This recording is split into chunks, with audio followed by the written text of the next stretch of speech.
Welcome to the Wirecard Saga, Season 3. Lies, Spies, and Corporate Crimes. Mikhail Ryder Gordon, Managing Director of Institutional Ethics and Integrity at Affiliated Monitors. Over this podcast series, we're going to take a deep dive into the Wirecard Saga to see where it may take us literally across the globe. The Wirecard Saga is a production of the award-winning Compliance Podcast Network.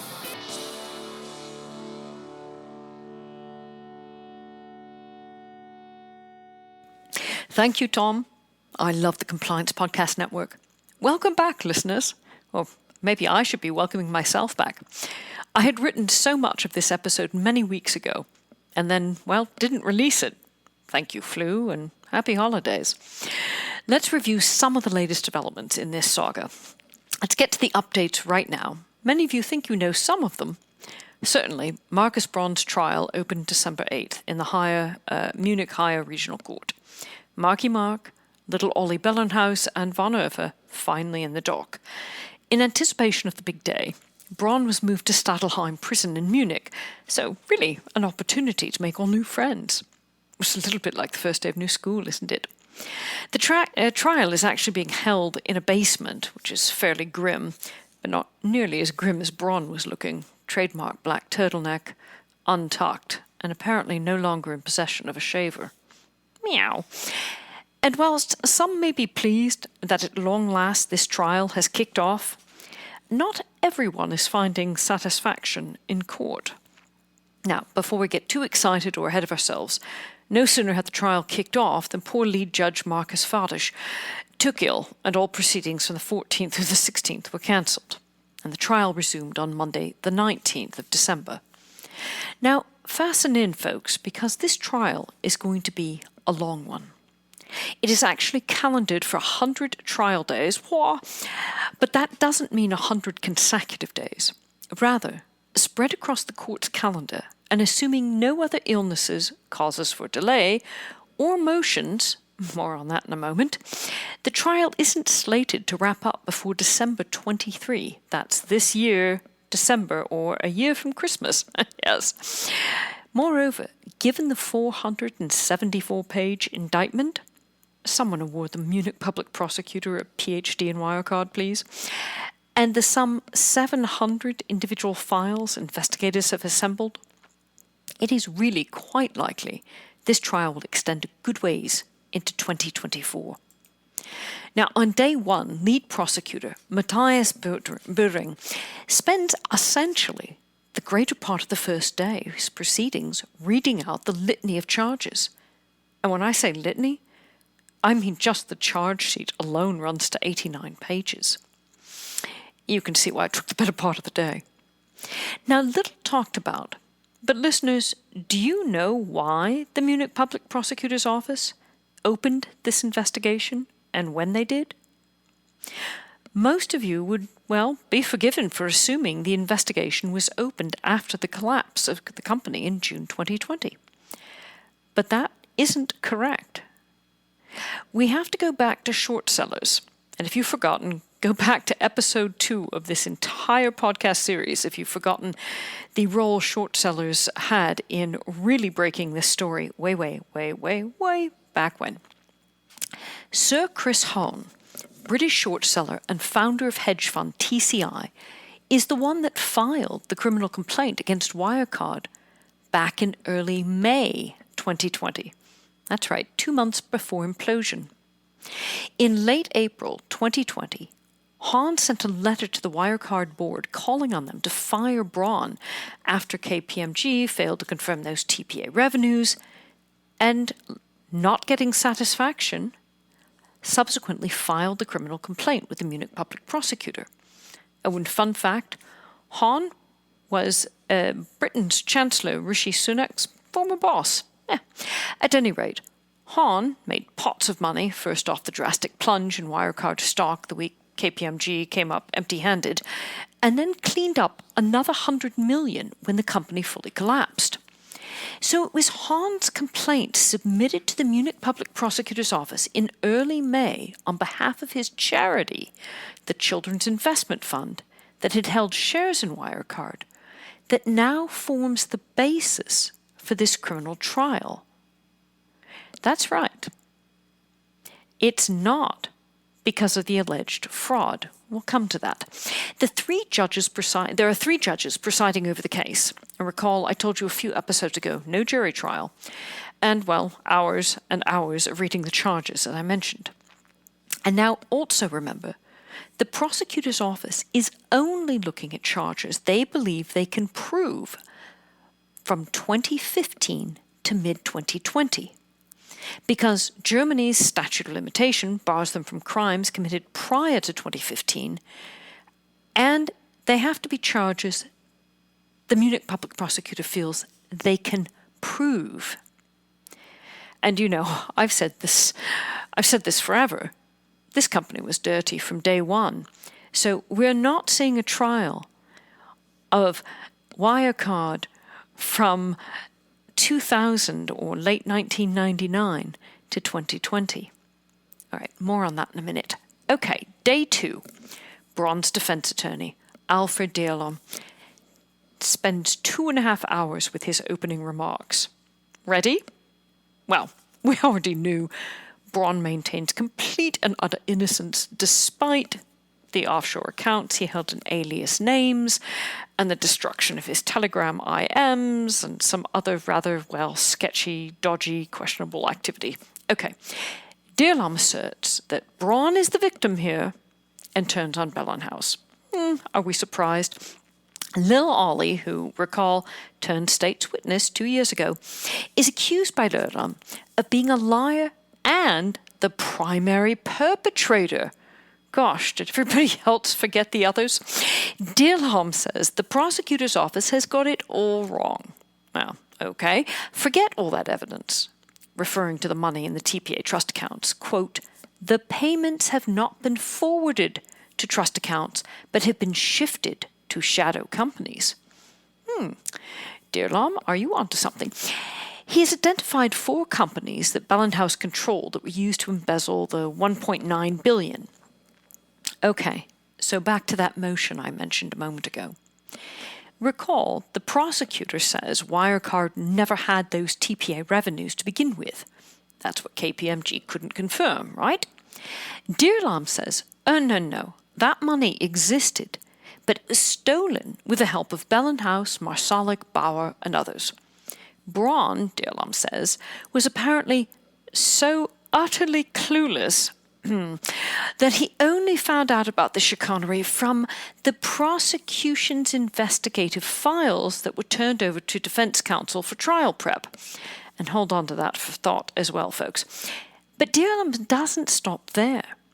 He literally turns on the Munich public prosecutor's office and accuses them of not only indulging Bellenhaus in his deceit, but of affirmatively refusing to follow the money trail that Dearlom says clearly shows where those purloined funds went.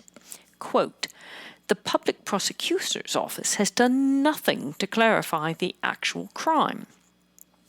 He goes on to accuse the prosecutor's office of intentionally concealing exculpatory evidence. Now, that's a serious allegation, folks. This isn't just your run-of-the-mill criminal defense lawyer making a strong argument for their client. Dearlom accuses bankruptcy administrator Jaffa, the Bundestag IC, and the Munich Higher Regional Court all of conspiring to conceal exculpatory evidence and weave a false narrative. Talk about slapping down the gauntlet. Pistols at dawn. How does he summarize? By formally applying to the court for a stay of the proceedings. That means everything stops. The trial stops. That's right. After all this time waiting for the trial to kick off, Dearlom now wants the trial paused, not for just a few days, but for months. Now, let's check back in on that claim of Braun only finding out what Marsalik, Bellenhaus, von Erfer, etc. had cooked up and run for the past decade plus, because it isn't clear how Braun or Dearlom can possibly reconcile that claim when he's also claiming that the prosecutor's office waited only until a few weeks ago to share, quote, tens of thousands of documents and files with him and Braun, and that they can't possibly be expected to wade through all of this complex financial data and evidence whilst the trial proceeds. Well, how do you find out then if you haven't read the documents? All right. Unfortunately, some of Dear Lamb's defense of Braun really relies upon billions held in accounts belonging to, well, Wirecard's business partners, and those accounts and transactions are not actually included in the indictment against Braun. Because remember, this was Hohn's complaint as a shareholder. Yeah. Bottom line, those business partners and accounts and transactions, they're irrelevant to this trial. The dirty proceeds that washed through the company and lined the pockets of so-called business partners aren't part of this set of fraud charges. Now, the court has yet to rule on the motion to temporarily stay the proceedings, but we can expect a ruling probably in the next week or two. Now, not surprisingly, given that the Munich PPO isn't just prosecuting Braun, von Erffer, and Bellenhaus, but some 20 other Wirecard defendants, there are believed to be still terabytes more data from related accounts that are still being analyzed and have yet to be produced to the court. Quick sidebar for listeners. Under the German Criminal Code, every single document that in any way relates to the prosecution's case must actually be produced to the court during the trial. Unlike common law systems where summarization and just the most damning evidence can be produced, Germany's law requires anything of any potential relevance to be introduced. And I've already told you there's some 42 terabytes of data thus far. Okay, so what was the response to this day 2 opener from Dear Lamb? Not surprisingly, Bellenhaus's counsel, Florian Edder, gets up and says, rubbish and tosh, or words to that effect. Edder says, those TPA billions never existed. The entire company's profits were a sham, and this is consistent with what the Munich PPO is saying. Now here, I'll pause and note that I don't really fully agree, as there were profits being generated from the dirty money being laundered, say from binary options, online gambling, child porn, Russian mercenaries, nutraceutical scams, North Korean purloined, virtual currencies, crypto, run-of-the-mill tax evasion, narcotics proceeds, organized crime. Oh yeah, and someone probably legitimately using their Oyster card. Edder says, look, my client Bellenhaus didn't have to leave his no extradition treaty with Germany location in Dubai to come A, confess, and B, turn himself in just to make up stories.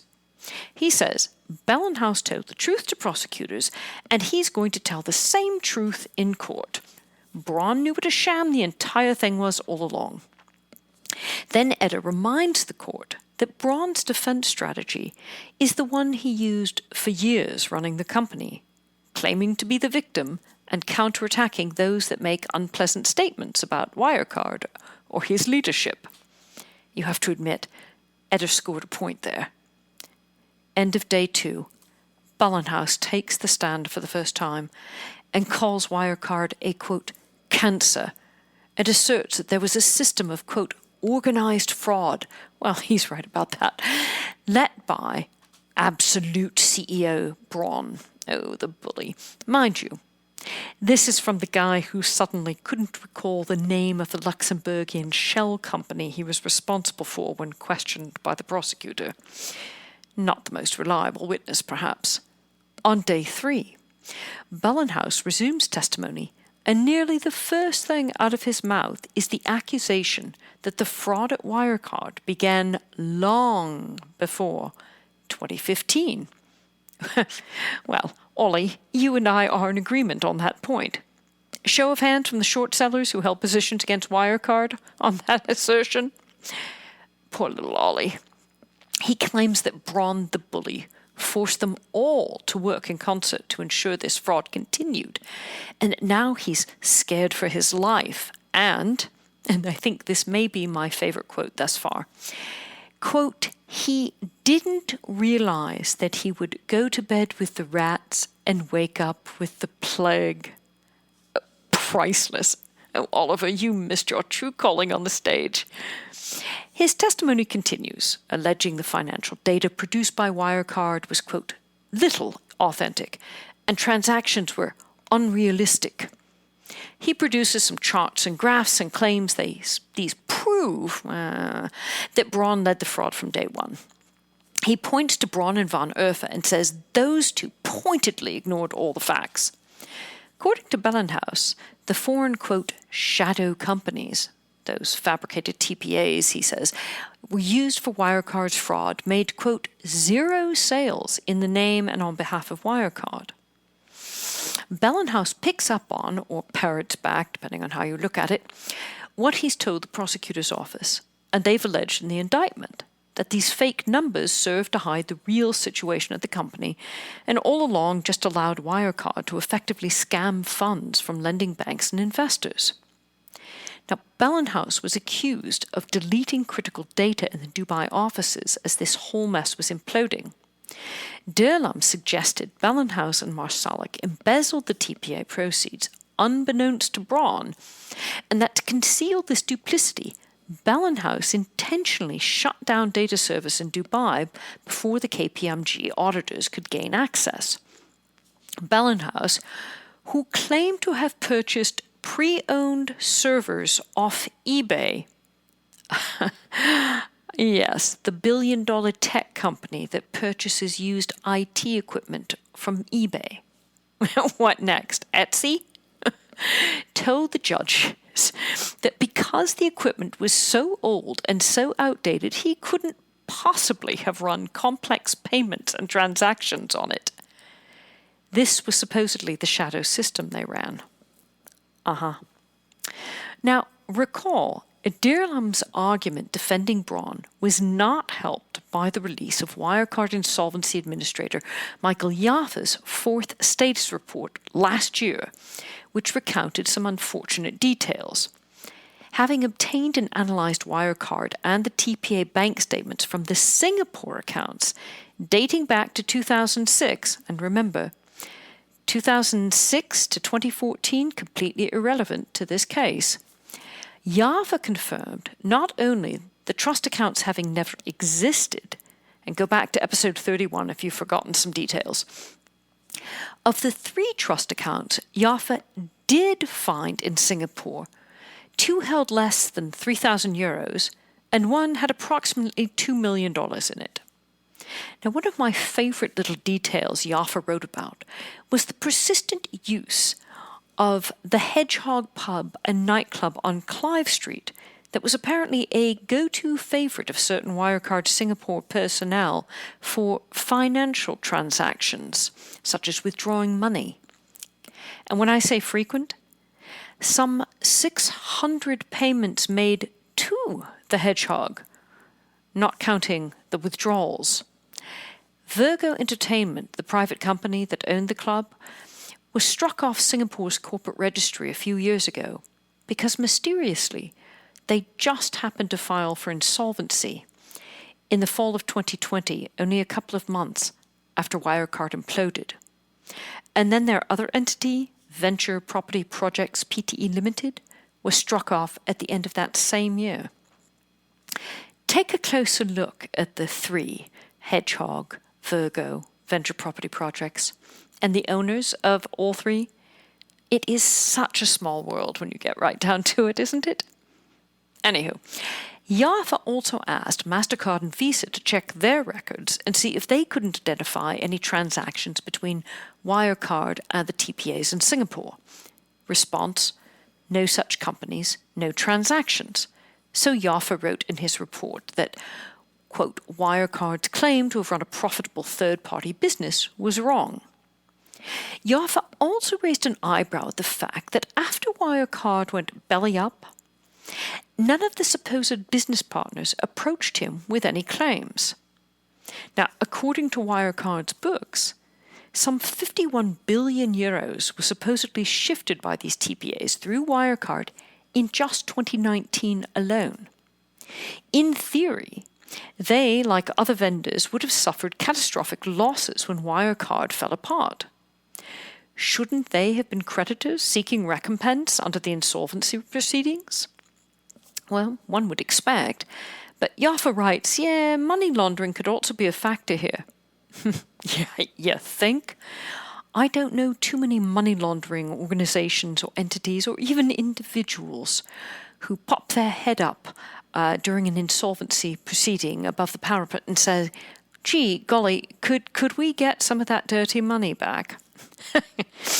But then, Deerlam has pointed out, very late in the case, the Munich Public Prosecutor's Office has located bank statements of third-party partners in Germany, which document deposits of 1 billion euros between 2016 and 2020. Now, Deerlam cited these statements as showing some 750 million euros flowing to 4 companies controlled by Bellenhaus alone. Deerlam also scored a couple of points, swatting away Bellenhaus's assertion of Braun serving as leader of the mess as, quote, downright absurd and far-fetched notion, because not only was most of Braun's wealth attributable and tied directly to Wirecard's share price, but Braun is still, God help him, carrying the real estate loan for one of his family homes. Not the pile in France, and I don't think the ski chalet, but, well, one of them, against those loans, those real estate loans, against now zero-value shares. Ouch. The argument that Braun arranged for KPMG to carry out a forensic investigation into the events at Wirecard, perhaps a little less compelling of an argument for Deerlam. And then the court recessed for the Christmas and New Year's holidays. Now, the trial will resume January 5th, and by the time you're listening to this, trial has resumed. Listeners, you can be certain I'll be covering the remaining 98-plus days of this trial and then some. So let's turn back to some other court news, because some of these developments also relate to Jaffa. Recall, some of those huge shareholder groups I told you about a few episodes back, the ones with large collectives of former Wirecard investors who were essentially filing actions against Jaffa, seeking to be placed at the top of the list of those to receive compensation from any monies Jaffa recovers. And remember, he's the insolvency administrator. That's the bankruptcy trustee. Not a good day in court for them a few weeks back. On November 22nd, Judge Suzanne Lachauer of the Munich Regional Court struck down the Union Investment suit against Wirecard.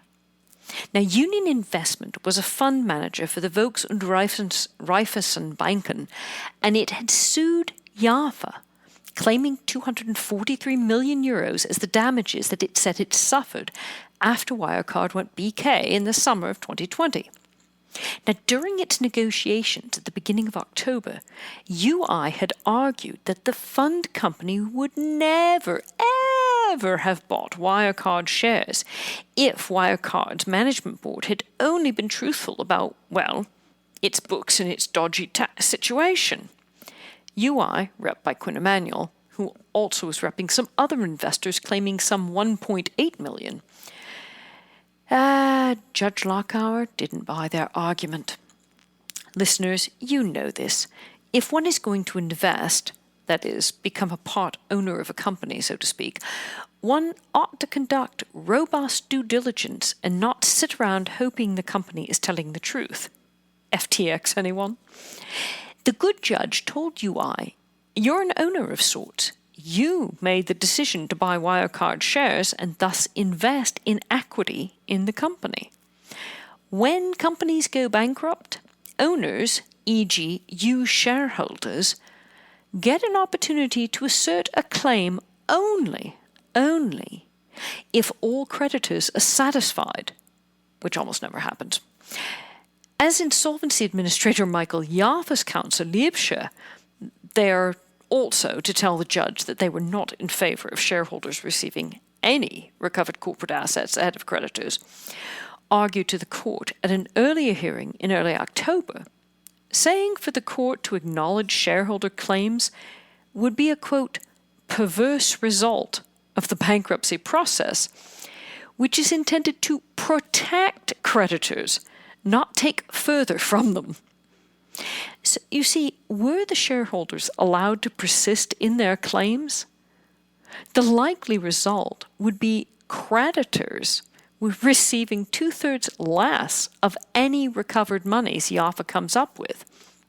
Essentially, these shareholder suits are arguing that Wirecard's creditors ought to cover their losses. Kirkland and Ellis Truhan, a vehicle of K&E, representing the creditors of an EU $500 million bond from Wirecard, joined Jaffa as a further defendant against UI's actions. And side note, Liebsche is also repping Jaffa against E&Y to recover monies. Now, Judge Lacauer didn't take long to reach her decision. She dismissed UI's suit in just under 10 minutes, saying, claims for damages under capital market law, German capital market law, cannot be registered as insolvency claims for the insolvency table.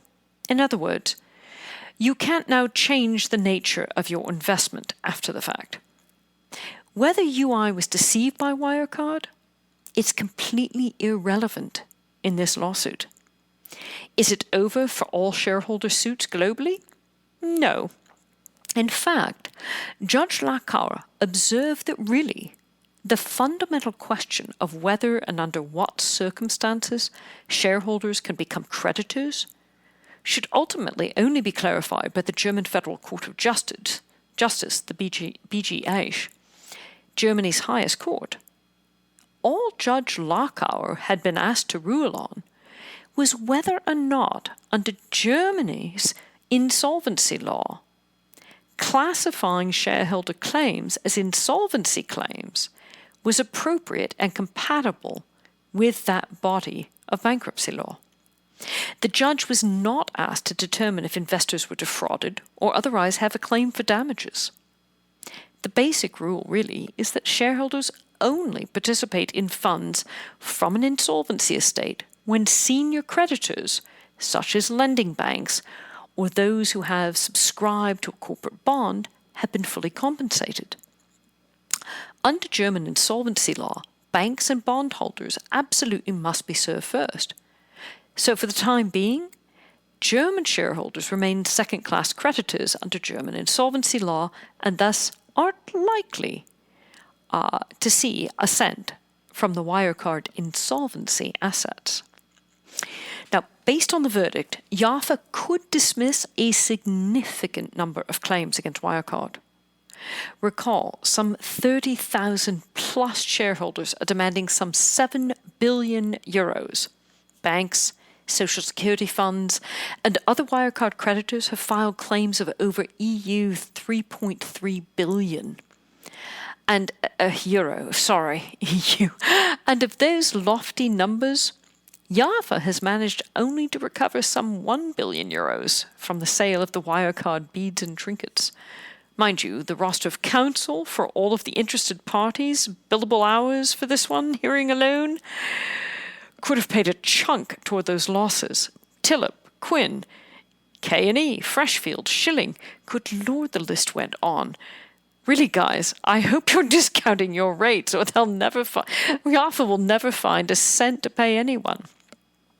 And speaking of protecting investors, consumers, and creditors, listeners, did you note that Christoph Schulte, the head of Germany's FIU, the GZD, was forced to resign when it came to light that under a parliamentary inquiry that the FIU was sitting atop a backlog of some 100,000 suspicious transaction reports that it had yet to review?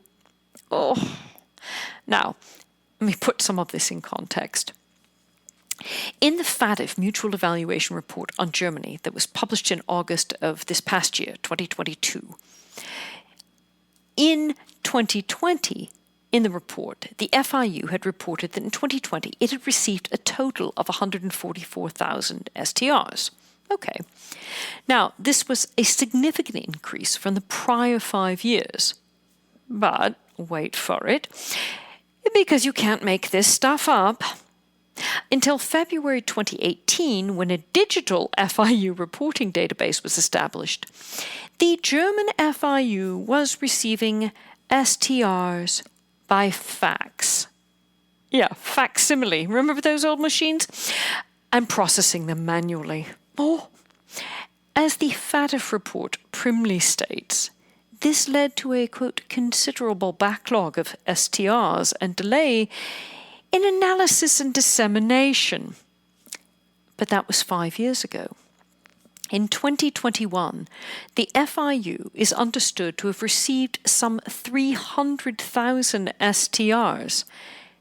And yes, they did process 2/3, whilst failing to report they'd been meaning to get around to that last 100,000, which rather contradicted what Schröte had reassured the Bundestag his agency was on top of all filings. Oops, again.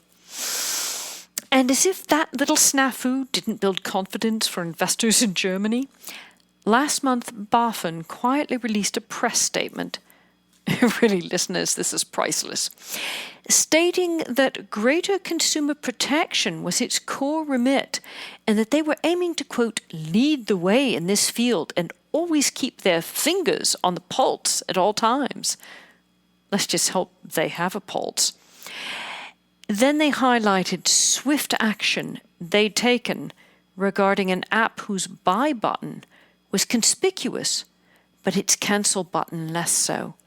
This was their example of their swift action and new and improved BaFin. They said that in the wake of Wirecard, they really want to strengthen financial competence. How precisely? Well, they said they've started to modernize and they are, quote, because you can't make this up, expanding their social media presence. That's certainly going to help with their responses to reports of market abuses, isn't it? Oh. Now, not to be outdone, APAS expected in this past November, 2 months ago, to rule on EY's potential misconduct in the Wirecard debacle. And let's be honest, we all assumed it was going to involve punishing fines and possibly even EY suspension in Germany. No. APAS, not one to act hastily, postponed their decision until sometime later this month, January 23, at the earliest. I know that they are understood to have authored a 3,000-plus page report, and the decision's only been delayed by 2 months. But really, after all this time? All right, it may be due to the fact that they've assigned 5 investigators to the Wirecard EY matter. Can everybody count on your fingers? 5? But given that after 2.5 years, they are still understaffed by nearly 30%, is it that they just don't have the resources to handle conducting a genuine investigatory root cause analysis? Remember, lack of personnel was one of their excuses to the Bundestag IC when they were asked back in 2020 how they missed this decade of fraud and laundering by Wirecard. So, investors in Germany, Inc., rest assured, not much, or not nearly as much, has changed as you thought. Let's see if Austria has learned any valuable lessons from Wirecard. After all, it was several of their citizens that helped steer this corporate Titanic into the iceberg. Only I glance at the clock and I see, oops, that will mean I'll have to dump Austria into the next episode. Stay tuned for episode 36. That's it for today. Thank you, listeners. Thank you, Tom. We're all caught up. Do tune in for next episode because it's a humdinger of espionage and treason. December has come and gone, but I wish you all a very happy New Year. And number 10, eres tan hermosa como el juego. Muchas felicidades. And to all, May 2023 bring us more revelations and, who knows, maybe even some greater collaborations. You've been listening to Lies, Spies, and Corporate Crimes, the Wirecard Saga. I'm Akar Rajagordon. I'll see you back here, same time, same place. This is Tom Fox. Thank you for listening to this episode of the Wirecard Saga. The Wirecard Saga is a production of the Compliance Podcast Network. I hope you will join us again for our next episode.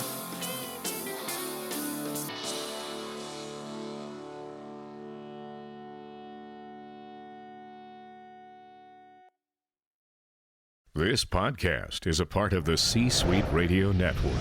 For more top business podcasts, visit c-suiteradio.com.